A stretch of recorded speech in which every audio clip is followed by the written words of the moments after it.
لكل حبايبي اللي عايزين بقى وصفات كتير كده حلوه للعيد، وصفات مصنعات اللحوم، عايزه اقول لك انت بس لو جبت شويه بطاطس مبشوره عليهم شويه فول صويا، وكمان حطيت عليهم كوبايه من البرغل، عايزه اقول لك هتعمل لهم اكتر وصفه هما بيموتوا فيها.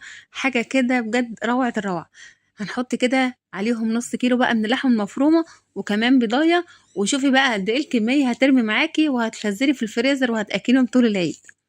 لو اول مره بقى بتشوفيني يا ريت تشتركي معايا في الصفحه وتنوريني، اشتراك يساعدني جدا. ونسمي بسم الله ونخش على الوصفه، هي كلها 3 4 دقايق. هتشوفي بجد فيديو خطير جدا وسهل وبسيط، هتستفادي منه ان شاء الله. حطينا اول حاجه كده كوبايه البرغل وكوبايه الفول الصويا، وهنحط كمان بطاطسايه مبشوره في الكبه. هنطحنهم كده مع بعض، وهنحط عليهم قرنين من الفلفل الحراق ده، وهنحط كمان مكعب دهنة علشان هو ده اللي هيطعملك الأكلة بتاعت النهاردة.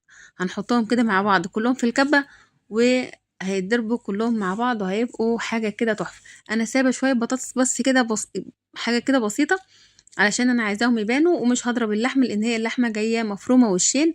طيب نوع اللحمة ايه يا مروة؟ نوع اللحمة ده كان جملي. لو انت عايزة لحمة جملي ينفع، عايزة لحمة كندوز ينفع، لحمة مستوردة حتى برضو ينفع. بس لو هتجيبي لحمة مستوردة زودي لها شوية البهارات شوية علشان تغطي على أي طعم فيها. خلاص.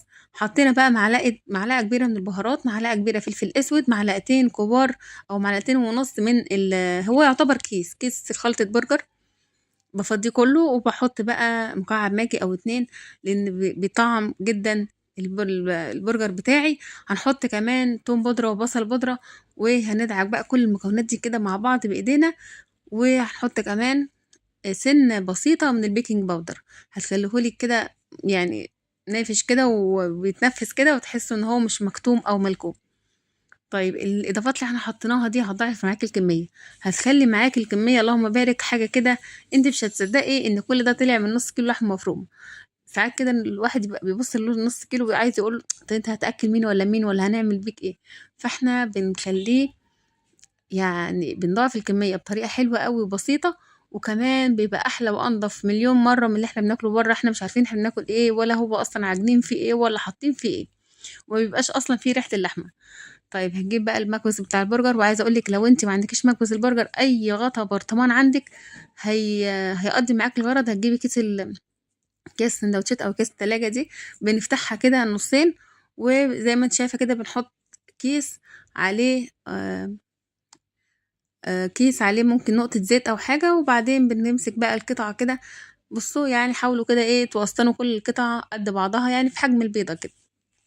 بنحط كده الكيس على بعضه، وبنبدأ ان احنا نكبس كده عليه. لو انت عايزة تعملي بغطا برطمان هيرمي معاكي كمية أكبر من كده بكتير مليون مرة. الكمية دي طلعت معايا 20 قطعة. الكمية دي طلعت معايا 20 قطعة، يعني هيعملوا لنا يومين. يعني يومين في العيد لما ناكل برجر بقى سندوتشات مع شوية بطاطس محمرة، مع شوية بقى كاتشب ومايونيز وخس والكلام ده. بصوا العيال بتحب الأكلات دي جدا. هخلص بقى بقية الكمية وهوريها لكم. ما شاء الله شايفين؟ لو انتوا رحتوا جبتوا الطبقين دول من عند الجزار دلوقتي، شوفوا بقى هيقول لكم كام وهتدفعوا كام. اتمنى يكون الفيديو النهارده استفدتوا منه ولو بحاجة بسيطة. اتمنى ان انتوا تجربوه. مع ألف سلامة واشوفكم في فيديو جديد، وباي باي.